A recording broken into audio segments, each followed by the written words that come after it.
जय हिंद सभी को।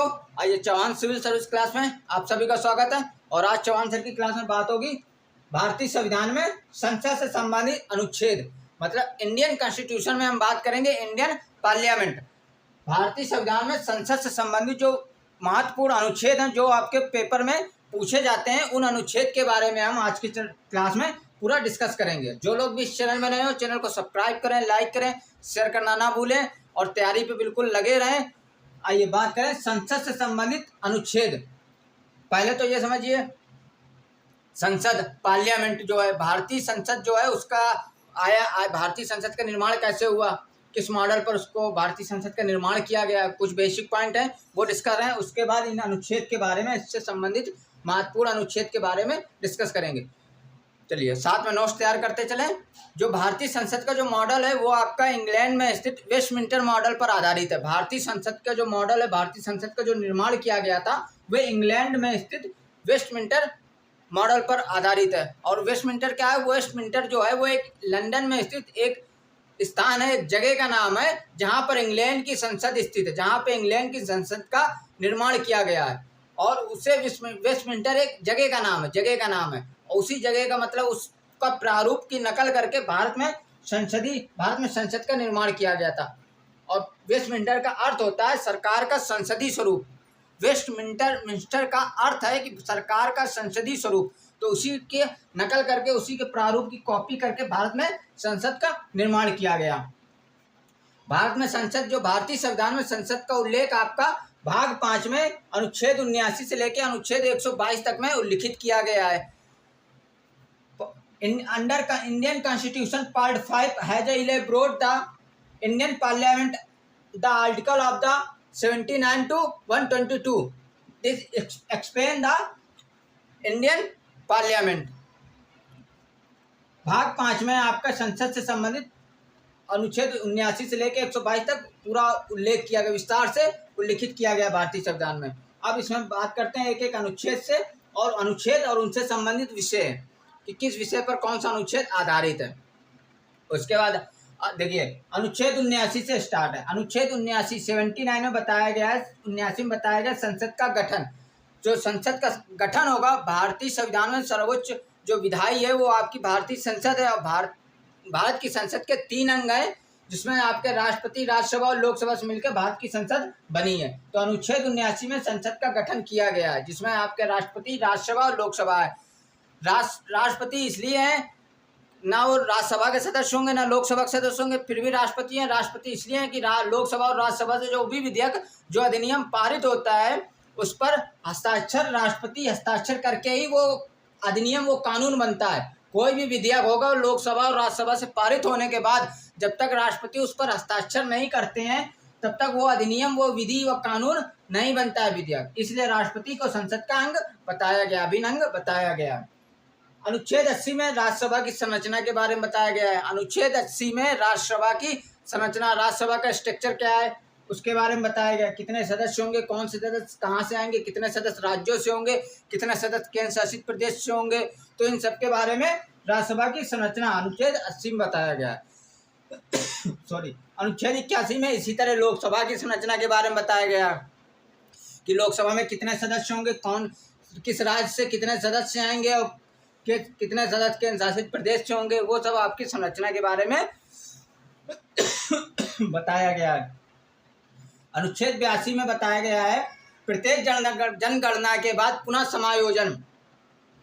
प्रत्येक जनगणना के बाद पुनः समायोजन, इसमें बताया गया प्रशीमन आयोग के स्थापना गठन किया गया था 1991 में। और ये प्रावधान रखा गया था कि प्रत्येक 10 वर्ष की बाद जनगणना, प्रत्येक 10 वर्ष में जनगणना होगी, और प्रत्येक 10 वर्ष की जनगणना के बाद जनगणना के बाद जो लोकसभा और राज्यसभा के सदस्यों का जो स्थान है उसका पुनः संयोजन किया जाएगा, पुनः समायोजन किया जाएगा। ये आपका अनुच्छेद 82 में बताया गया था। अनुच्छेद 83 में संसद के सदनों की अवधि, जो राज्यसभा और लोकसभा है उसका कार्यकाल, उसकी अवधि के बारे में बताया गया, कितने समय तक उसका कार्यकाल होगा, कितने समय तक वो कार्य करेंगे। तो ये अनुच्छेद 83 में बताया गया।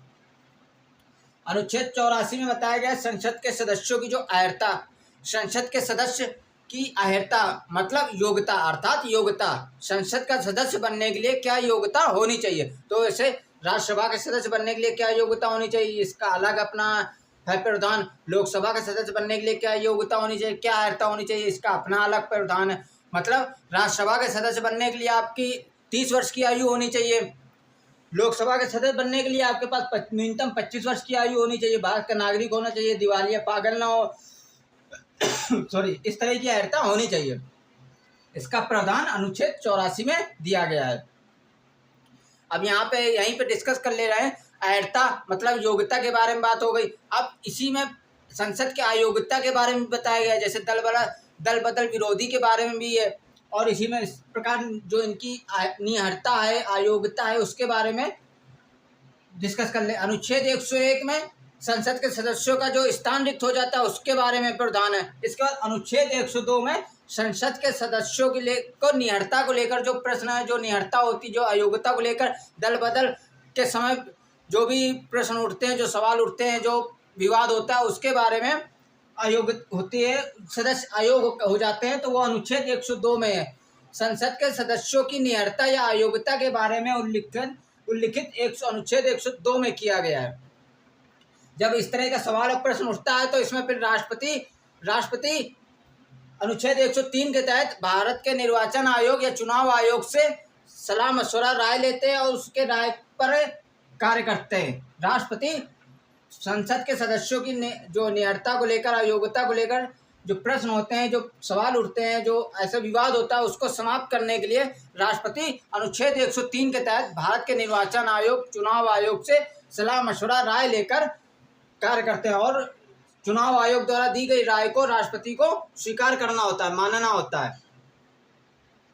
अनुच्छेद 85 में संसद के सत्र, सत्रावसान और विघटन के बारे में उल्लेख किया गया है। सत्र मतलब संसद जो लोकसभा का जो प्रथम, जो नई लोकसभा का निर्वाचन होता है, निर्वाचित लोकसभा का जो प्रथम सत्र होता है, प्रथम सत्र प्रारंभ होता है वो, और प्रथम उस वर्ष का जो प्रथम सत्र होता है उसके बारे में उल्लेख अनुच्छेद 85 में किया गया है। सत्रावसान का उल्लेख किया गया है। और विघटन मतलब उसको भंग कर देना, तो लोकसभा का विघटन किया जा सकता है, भंग किया जा सकता है, तो इसके बारे में अनुच्छेद 85 में। तो ये सत्र, सत्रावसान और विघटन का बारे में राष्ट्रपति के संसद के सदनों को सत्र, सत्रावसान और विघटन के बारे में राष्ट्रपति के जो अधिकार हैं, जो कार्य हैं, वो अनुच्छेद 85 में बताए गए हैं।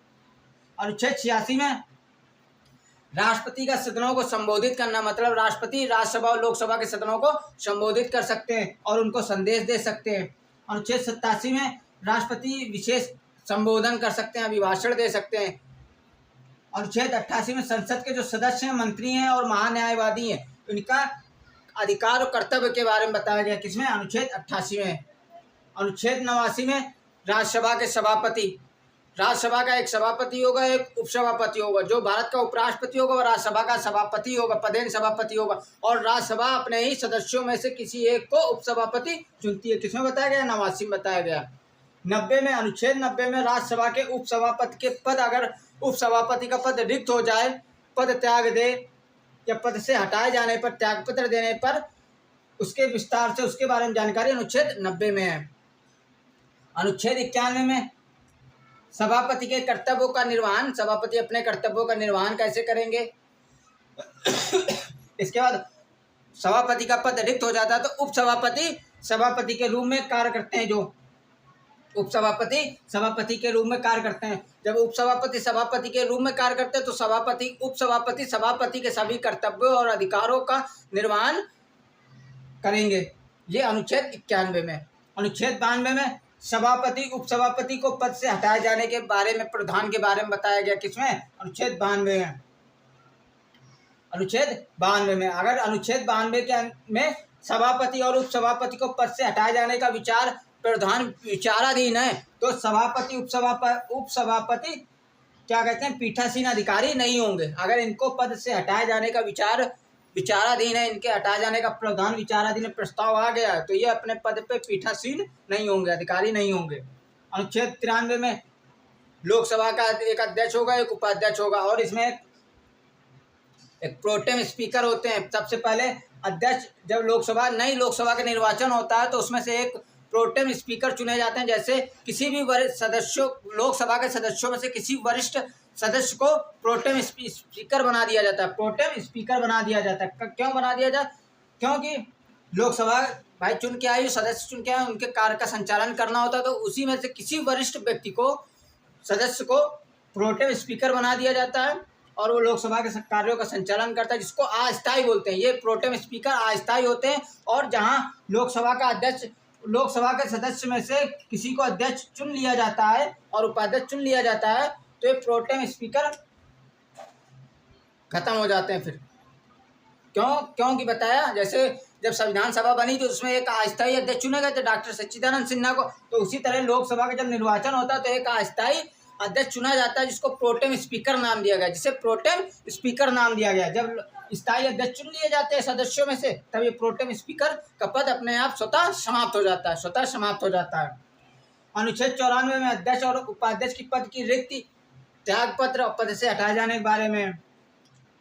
अनुच्छेद 95 में उपाध्यक्ष या किसी अन्य व्यक्ति द्वारा अध्यक्ष के कर्तव्यों का, या अध्यक्ष का पद, अध्यक्ष अपने पद पे ना हो या अध्यक्ष का पद रिक्त हो, तो उपाध्यक्ष अध्यक्ष के पद में जो कार्य करेगा तो उसके कार्य करने के जो कर्तव्य होंगे उनका निर्वहन कर सकता है। अनुच्छेद 96 में अध्यक्ष और उपाध्यक्ष को पद से हटाए जाने का संकल्प विचाराधीन हो तो वो पीठासीन अधिकारी नहीं होगा। अनुच्छेद 97 में सभापति, उपसभापति, अध्यक्ष और उपाध्यक्ष के वेतन और भत्ते के बारे में बताया गया है। 98 में संसद का एक सचिवालय होगा, सेक्रेटरी होगा, संसद का सचिवालय होगा, महासचिव होंगे, फिर जब सचिवालय होगा तो संसद का एक महासचिव भी होगा। अनुच्छेद 99 में संसद के सदस्यों द्वारा ली जाने वाली शपथ और प्रतिज्ञा के बारे में। संसद के सदस्यों द्वारा ली जाने वाली शपथ और प्रतिज्ञा किसमें? अनुच्छेद 99 में। और अनुच्छेद 100 में दोनों सदनों में मतदान और दोनों सदनों के कार्य करने की जो शक्ति, ये कर्तव्य है, उसके बारे में अनुच्छेद 100 में बताया गया है। और अनुच्छेद 101 में संसद के सदस्यों का स्थान रिक्त हो जाने के प्रावधान के बारे में। अनुच्छेद 102 में संसद के सदस्यों की नियर्ता के बारे में, अयोग्यता के बारे में उल्लेख किया गया है।